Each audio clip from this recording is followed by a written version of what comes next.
You've been told manifestation is hard, that it demands elaborate rituals, relentless visualizations, perfect affirmations, and a non-stop grind to raise your vibration. But what if quantum manifestation is stunningly simple? So simple almost no one actually does it. You are immersed in an infinite quantum field right now, a field that doesn't reward force but responds to alignment. Yet most people treat reality like an opponent to overpower, repeating affirmations they don't believe, visualizing outcomes they doubt, and forcing positive thinking while their bodies remain wired for fear, scarcity, and stress. And in the quantum, forcing is friction. The real move is to strip everything down. Manifestation isn't about getting what you want. It's about collapsing the version of reality where you already have it, by embodying the internal signal that magnetizes that world toward you. Within the field, every possibility already exists: success and failure, abundance and lack, love and loneliness, health and struggle, as waves of probability, and those waves only crystallize into lived reality when they meet a coherent observer, your focus, your attention, your emotion. The problem is that most people observe from fear, attend to what's missing, and vibrate in lack while calling for abundance, sending noise instead of signal. You've been trained to chase, but the art is becoming the version of you who doesn't need to chase, who remembers, I'm already entangled with the life I desire. The field is waiting for my signal. My job isn't to push harder, it's to get clearer. And people resist because simplicity disarms. Letting go feels unnatural, and surrender is confused with giving up. Yet paradoxically, the moment you stop needing so badly, the field can finally deliver. Recall a time things came effortlessly: a chance meeting, an unexpected opportunity, a breakthrough idea when you weren't trying. Notice the common thread. No gripping, no forcing, just openness and availability.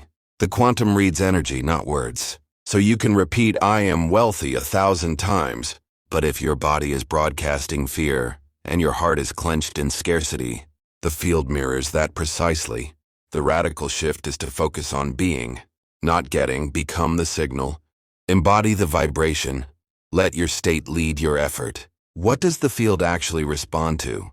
And how do you prevent mixed messages? The answer is coherence across thoughts, emotions, and actions. Because the quantum is like a cosmic translator.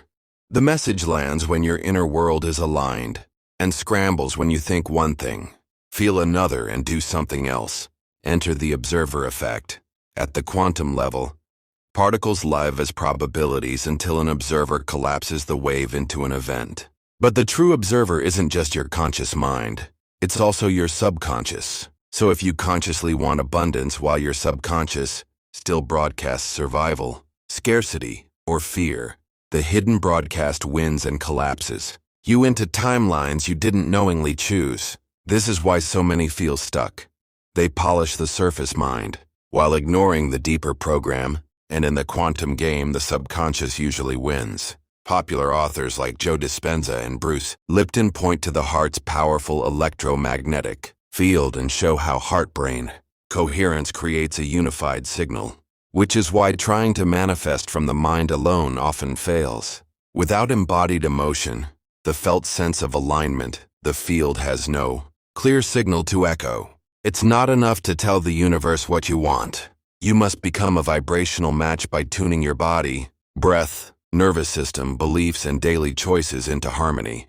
This is a living practice, not a one-time ritual. For example, if you want love, but carry unworthiness, brace for rejection, or keep your heart armored, the field senses the tension and mirrors, longing instead of arrival, not as punishment, but as precision. So the shift is into coherence, into feeling whole now, into practicing the emotions of already having it. So the field collapses the timeline into form. Paradoxically, the less you clutch the outcome and the more you regulate your inner state, the faster the quantum responds. The mind craves complexity and guarantees, yet the quantum isn't a machine to hack but a mirror. a dance partner responsive and alive, meeting you at the frequency you maintain. Take a breath right now. Notice your body, soften your grip. Let the need to fix and force dissolve. Feel how power starts where you are. If this resonates, hit subscribe. And in the comments, drop a single word: trust, ease, joy, that names the energy you choose to embody this week. Because naming begins alignment. So why do so few people actually do this? Because the mind is addicted to control and conditioned to believe effort equals worth. So we fall into the control trap, visualizing abundance while panic checking the bank account, scripting love while obsessing over texts, declaring health while scanning for symptoms, broadcasting mistrust beneath pretty words. Energy doesn't lie, and hypervigilance sends a signal of lack, creating loops of waiting and trying instead of timelines of arrival. The subconscious runs most of your life. So old stories: I'm not enough. Nothing works for me. I must fight for everything. Keep collapsing waves into repeated outcomes. Affirmations without embodiment feel hollow. Visualizations without nervous system regulation collapse. And action without aligned identity burns you out. Quantum manifestation isn't an add-on but a recalibration. Become now the version who lives in the desired timeline before the evidence appears. For abundance, practice generosity of attention, time and care, training your system to feel I have enough before the numbers prove it. For love, practice vulnerability. Be the safe space you seek and live as already enough. For health, quit scanning for what's wrong and nourish what's right, shifting from survival to resilience.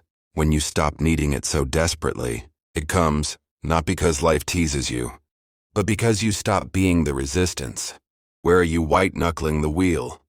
Measuring, tracking, forcing, chasing, and what would soften by 10% change. This isn't passivity but a pivot from control to co-creation. Simple, rarely practiced techniques can realign you. State regulation, resistance dissolving without bypass, subconscious trust, stepping into the new timeline as if it's already yours.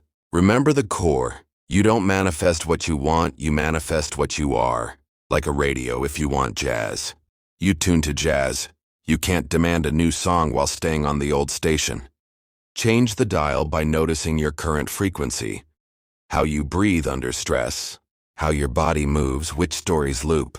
Most people manifest on autopilot, recycling the same states, while the field faithfully mirrors them. Interrupt patterns gently, a conscious breath in anxiety, a hand on your heart in doubt. A bold question: what would the me who already has this choose right now? And one aligned micro-action. The quantum doesn't need perfection. Only coherence, thoughts, emotions, and actions moving together. Because coherence creates a subtle, gravitational pull that bends reality. To embody abundance, practice generosity. To embody love, practice openness. To embody health, practice presence. Manifestation isn't constant bliss but emotional fluency. Feel what's real. Welcome fear without letting it drive, wobble, and return. Ask often, what timeline am I tuned to, fear or trust? Lack or abundance, waiting or arrival? And let noticing open a choice point, because choice is the gate to coherence. Turn insights into practice. In the morning, choose your frequency before your phone. Throughout the day, use your body as a compass and recalibrate when you contract. At night, review with curiosity and amplify coherence with gratitude. Remember community, humans co-regulate, so curate spaces and voices that entrain you to your chosen timeline. There is no finish line.